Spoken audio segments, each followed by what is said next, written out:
The mother had ambition, but had not yet learned to juggle. She was young, high, and full of her own promises. She would change the world. She would live well and often, and she would raise a child worthy of this earth. These were her promises. She would grow his consciousness like springtime. The way the desert grows color when the sky opens its arms, she would open her arms. She would be his sky. She would raise a paintbrush. She knew the baby boy would worship women and pull the truth out of men. He would work hard, love fiercely, aspire to be his father, and wind up something so much more. She knew he would because she was going to teach him. You see, she worked hard for a living. One of those 9-to-5 jobs you never come home from. She cooked dinner over her laptop as she breastfed, and then the phone would ring. She was never taught how to juggle. But the young are natural jugglers. They are inclined to throw up more than they can catch. She would challenge her human potential. She was not a human. She was a goddess, a caretaker for all things she threw into the air, for anything on the ground she walked by. Her own mother had taught her this and taught her well.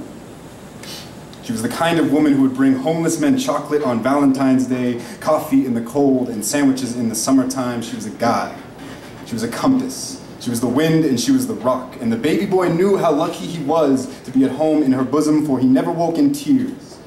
Never at night, in the dark, never in the cold, because he carried her care in his dreams. It was so plain to see the boy was destined for beautiful dreams. But she had never been taught how to juggle, and frequently dropped things: the laundry, stacks of paper, spoons and forks, the things you hold in your hands, the eggs, and most frequently the phone, twice into the toilet. Though she never punished herself for it. She never thought to hate her shortcomings, never dwelled in dark places where the things we cannot control go to sulk and smoke cigarettes with the beggars and thieves living inside of her and the ones living inside of you. For she knew somewhere this, she knew, served a purpose.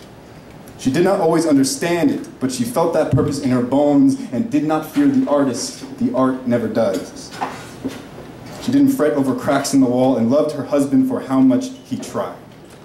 The husband tried with the wild abandon of a child and with the ferocity of an animal with teeth. She loved him for the way he failed. He was always the last to know it. He believed in better and never looked back. She knew they would not be rich, would not be wealthy as we have come to know it, that the woman would cry sometimes, would be afraid, would think, what do I do now? But she knew in the places that she most resembled God, somewhere inside of you too, that these were important things to feel.